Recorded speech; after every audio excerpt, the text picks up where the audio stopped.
이방인과 결혼 문제 한마디로 안 됩니다. 더도 말고 덜도 말고 안 돼요. 왜? 방향이 다르다니까. 이방인과 멍해를 같이 할 수 있어요, 없어요? 안 되는 거예요. 그리고 또 이게 있습니다. 아니, 없는데 어떡하란 말이냐고. 그러면서 내가 참 너무 어이없을 때가 언제냐면 이방인과 결혼하는데 와서 주례해달라 그러고 축복해달라 그러면 참 죄송합니다. 미치고 활딱 뛰겠어요. 하나님 말씀에 불순종하면서 축복하기를 바란다는 것이 말이 됩니까? 나 실제로 그런 자매를 봤어요. 이방인과 결혼하면서 청첩장 다 돌리고 와서 주례해달라고. 자, 왜 안 되냐면 하나님의 창조 질서에 일단 생각하는 것 자체가 다릅니다. 그러면 절대로 그 부부가 행복할 수가 없어요. 안 됩니다. 이거는 더 이상 말할 필요가 없어요. 그 다음에 사적인 교제가 있는데 사적인 교제를 하다가 죄를 짓게 되면 엄청난 후유증을 갖게 된다. 이거는요, 상상 이상입니다. 제가 아까 예를 들었잖아요. 그래서 가능하면 사실 아무리 내가 좋아해도 상대방이 나 안 좋아하면 못해요. 어떤 분들 그래요. 뭐 자매는 좋아하면 안 되나 해도 돼요. 대신에 자매도 어떤 형제가 좋으면 어른이나 전도인을 통해 가지고 상대방 의사를 물어보도록 하세요. 두 분이 결혼할 정년기가 됐고 그러면 사실 제가 목사지만 얼마든지 연결시켜 주려고 무지 노력을 해요. 안 된다고 하는 적이 없어요. 형제도 마찬가지예요. 제가 과거에 어떤 형제님한테 지금 결혼한 형제인데 어떤 자매가 어떠냐고 말을 했어요. 그랬더니 형제가 떡떠름하더라고요. 근데 역으로 나한테 이야기하더라고요. 자기는 사실은 대학부에서 어떤 자매가 마음에 드는데 목사님이 좀 서달라고. 그래서 제가 그러냐고요. 알아봐가지고 그렇게 만나게 해줘서 결혼해서 잘 살아요 지금. 그럴 수 있거든요. 그래서 사실 우리가 공식적이라는 얘기는 교회 안에 있는 어른들이 최소한 알고 있어야 돼요. 두 사람이 결혼을 전제로 만나고 있다는 것을. 또 설사 허락된 교제를 할지라도 절대로 육체적인 관계로 변질되지 않도록 대단히 주의해야 됩니다. 특별히 형제들, 다시 한번 형제들 따라서요. 나는 늑대다. 자매들 따라서요. 형제는 늑대다. 늑대가 아닌 것 같죠? 늑대예요. 그래서 사실은 여러분들 성관계에는 여자 책임이 훨씬 큽니다. 무슨 말이냐면 남자는 일단 기본적으로 못 참아요. 절대로 그런 장소, 그런 분위기 절대로 가면 안 돼요. 누구 책임이라고요? 여자 책임. 성경에도 그렇게 돼 있잖아요. 겁탈을 당할 때 예를 들어서 한적한 데 당하면 책임이 없지만은 예를 들어서 도심에 당하면 여자가 소리를 지르지 않은 고로 그 죄라고 하잖아요. 소리를 질러야 돼요. 지켜야 됩니다. 언제까지? 결혼식 때까지. 그리고 그것이 여러분들 평생에 가장 하나님 앞에서 당당함이죠. 당당함이 있어요. 당당함이 있다니까. 저는 당당함이 있어요. 제 자매랑 결혼하고 나서 이제 당연히 부부관계를 했기 때문에 저는 당당함이 있어요. 그것이 얼마나 큰 자산인 줄 아십니까? 자, 이제 그 다음에 이제 마지막입니다. 좋은 배우자의 자격. 여러분들한테 해주고 싶은 말이에요. 자, 첫 번째, 헌금 생활 잘하는 사람은 고르세요. 무슨 말이냐면 결혼하면 경제적인 문제가 굉장히 중요합니다. 안 중요하다고 말하는 건 거짓말이에요. 아까 말했죠. 아무리 형제가 좋아도 돈 못 벌어다 주면 소용없다고. 근데 또 한 가지 중요한 것은 그 사람의 소비 패턴이에요. 우리 형제 중에 그 외제차 파는 형제가 있어요. 영업사원이죠. 그 형제님한테 들어보니까 벤츠라고 뭐 그런 아우디 같은 그런 외제차 있죠. 그런 외제차를 부자들이 많이 살까요? 부자인 척하는 사람들이 많이 살까요? 부자인 척하는 사람이 훨씬 많이 사요. 진짜 부자들은요. 물론 아주 부자들은 타고 다니겠죠. 근데 성실한 부자들은 그렇게 티 안 내고 다녀요. 실제로. 또 다른 사람이 자기가 부자인 것을 별로 알리기 싫어해요. 아세요? 왜? 다른 사람이 내가 부자인 걸 알면 어떻게 해요? 자꾸 돈 빌려달라고 그러거든요. 그래서 입고 다니는 거, 쓰는 거, 타고 다니는 차 사실은 굉장히 검소한 경우가 훨씬 많아요. 근데 일단은 내가 결혼할 사람, 이건 형제도 마찬가지고 자매도 마찬가지예요. 그 사람이 헌금 생활을 잘하는가는 어떤 걸 볼 수 있는 패턴이냐면 그 사람의 소비 패턴을 볼 수 있어요. 어떤 거를 우위에 두고 있는가, 어떤 거를 우선순위에 두고 있는가를 알 수 있어요. 하나님을 먼저 두고 있는지 아니면 요즘 욜로족이라고 있죠. 욜로족. 욜로족이 뭔지 아시죠? 버는 대로 쓰는 사람들. 그건 맞다고 생각하세요? 아니요. 절대 그거 맞지 않습니다. 평생 가난하게 삽니다. 꼭 그렇게 오늘 현재가 중요하기 때문에 내가 해야 될까요? 아니요. 여러분들 우리의 계좌는 두 군데 있어요. 땅에 있고 하늘에 있고. 땅의 계좌로 있던 거 하늘로 자꾸 옮겨야 돼요. 그래야 하늘에 갔을 때 내게 많이 남아있어요. 여러분들 아세요? 내 배우자가 될 사람이 이제 교회에서 소개를 받아가지고 봤을 때 이 사람이 헌금 생활을 잘하는지를 일단은 먼저 보세요. 굉장히 중요한 일입니다. 두 번째가 뭐냐면 정말 직분에 충실한 사람인지 성실한 사람인지 부지런한 사람인지를 찾아야 돼요. 보십시오. 여러분들 능력 좋은 사람하고 성실한 사람하고 누가 더 낫다고 생각하십니까? 직장에서는 능력이 뛰어난 사람하고 성실한 사람하고 누구를 더 좋아할까요? 성실한 사람을 더 좋아합니다. 능력이 뛰어나다는 얘기는 머리도 좋다는 얘기고 어떤 재주가 좋다는 얘기인데요. 그런 사람보다는 사실 성실한 사람이 훨씬 낫습니다. 세상을 살아가기에는. 특히 배우자감으로는 성실한 사람이 좋아요. 자매도 마찬가지고 형제도 마찬가지예요. 즉 좀 공부 못해도 돼요. 막말로. 좀 능력이 떨어져도 돼요. 그래도 성실해야 돼요. 그 다음에 부지런해야 돼요. 게으르면 안 되는데 한번 봐보세요. 특별한 이유 없이 교제에 들쑥날쑥한 사람, 습관적으로 늦는 사람은 고려해 봐야 된다. 어떤 사람일 가능성이 높을까요? 게으른 사람일 가능성이 높아요. 아까 말한 것처럼 같이 안 살아봐서 정확히 모르지만 특별한 이유 없이 가끔씩 잠수 타는 사람들 있죠.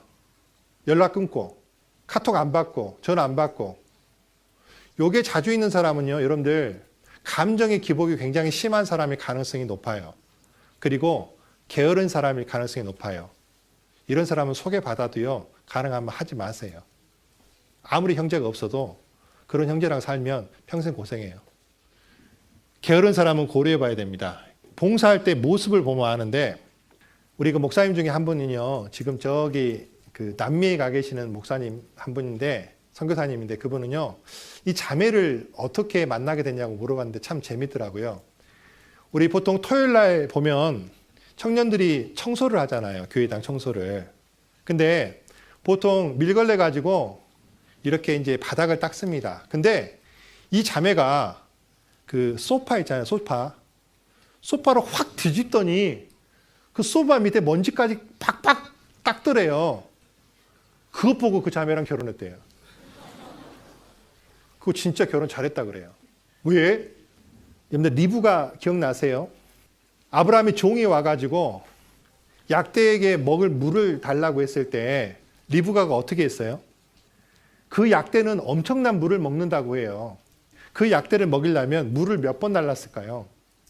엄청나게 했을 거거든요.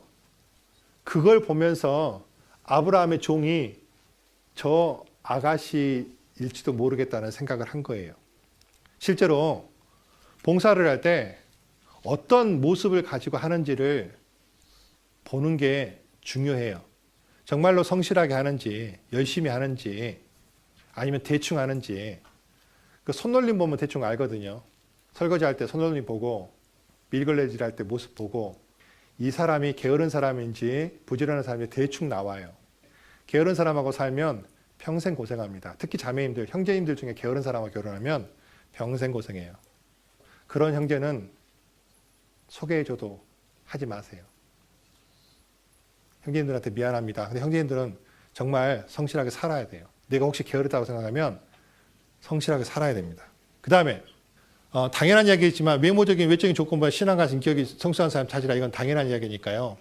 그 다음에 이제 신앙과 장래 비전 그리고 그것을 위해서 구체적으로 노력하고 있는 사람인지가 굉장히 중요합니다.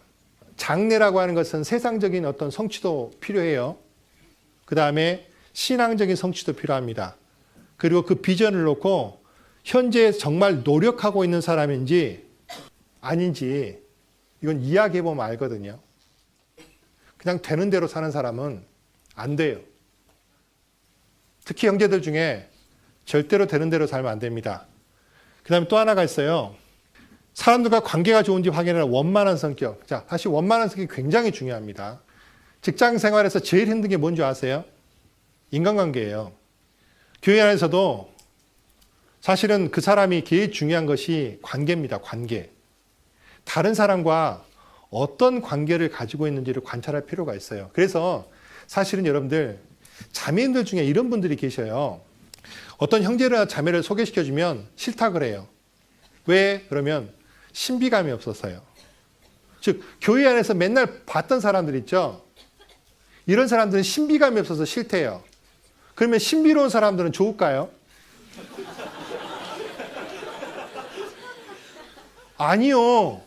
실제로 오랜 세월 관찰하는 게 중요해요.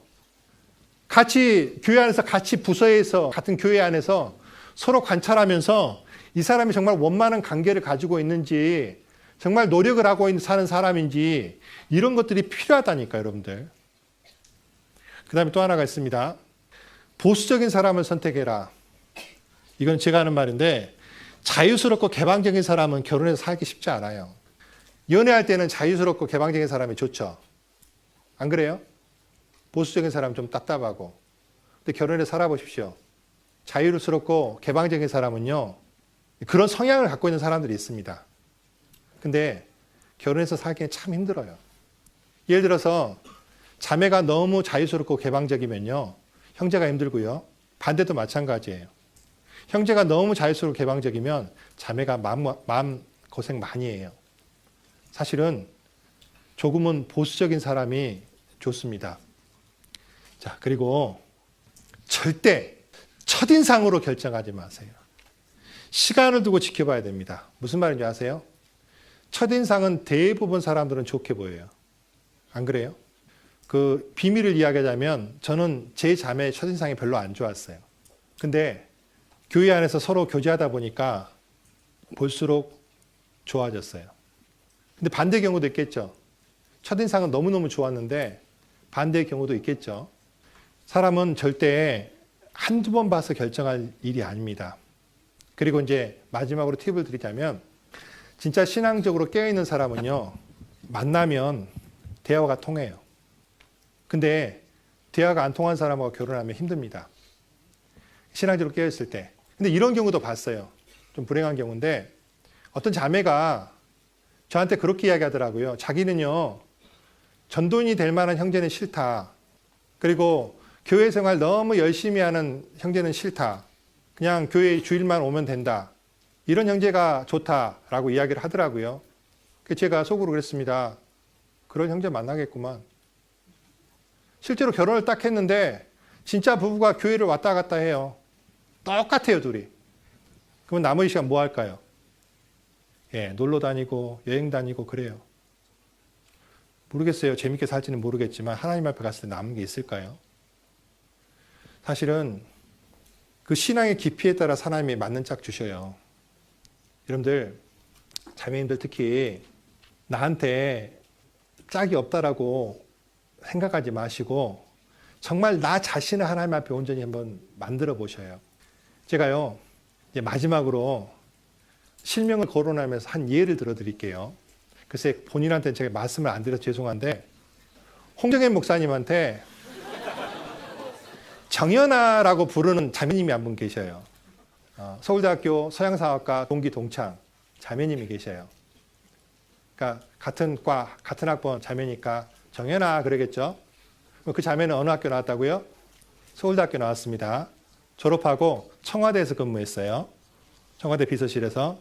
자, 교회 안에 형제 있겠어요, 없겠어요? 한마디로 레벨 맞는 형제 있겠냐고. 근데 결혼했을까요, 안 했을까요? 그 형제님하고 나중에 결혼해서 지금 잘 살아요. 수원교회에서 아주 기둥 역할을 하면서. 근데 그 자매님이 굉장히 고통스러운 시간을 보냈어요, 실제로. 왜냐하면 아무리 주변을 봐도 자기하고 맞는 형제가 없는 거예요. 그리고 형제들이 감히 이 자매한테 오지를 못해. 어디 근무한다고? 청와대 비서실에서. 근데 잘 견뎠습니다. 근데 감사하게도 하나님이 짝을 보내주시더라고요. 정말로 진짜 그 자매님이 짝이 있어서 결혼한다는 이야기를 들었을 때 교회 모든 형제자매들이 진심으로 축하했어요. 근데 그게 여러분들 그게 왜 그렇다고 생각하세요? 근데 이제 반대의 경우는 사실은 쉽습니다. 형제가 뭐 예를 들어서 그런 경우는 쉬운데 자매가 그런 경우는 쉽지가 않은데 저는 주님 믿음 안에서 잘 견뎠다고 생각을 해요. 잘 견뎠다고. 그리고 그런 마음까지 먹으셨답니다. 혼자 살 마음까지. 근데 하나님께서 주셨어요. 아무튼 여러분들 오늘 제가 마음이 되게 무거웠어요. 왜냐하면 답을 줄 수 있을까? 그리고 아까 말한 것처럼 질문지를 받아봤을 때 내 딸이 나한테 이런 질문을 한다면 내가 어떻게 대답해 줄까? 그런 마음 때문에 마음이 무거웠습니다. 근데 저는 대답하고 싶은 말씀은 주님 안에서 정말 다른 사람 생각하지 말고 나를 하나님 앞에 만들어라. 나한테 좋은 친구 오게 해주세요 라고 생각하지 말고 내가 좋은 친구 될 수 있도록 노력해 보세요. 나한테 좋은 형제, 좋은 자매 보내주세요 하지 말고 내가 좋은 형제, 내가 좋은 자매, 내가 좋은 남편감, 내가 좋은 아내감이 될 수 있도록 내가 좋은 아버지, 내가 좋은 엄마가 될 수 있도록 내 자신을 만들어가고요. 그 다음에 내가 결혼할 자매, 그리고 내가 낳을 아이들한테 절대 부끄럽지 않을 행동을 하셔요. 부끄럽지 않아야 됩니다. 한 점 부끄러움이 없어야 돼요. 내 자식한테도, 내 아내에게도, 내 남편에게도. 하나님 앞에 그런 마음을 가지고 살아간다면 하나님은 반드시 축복하실 거라고 생각합니다.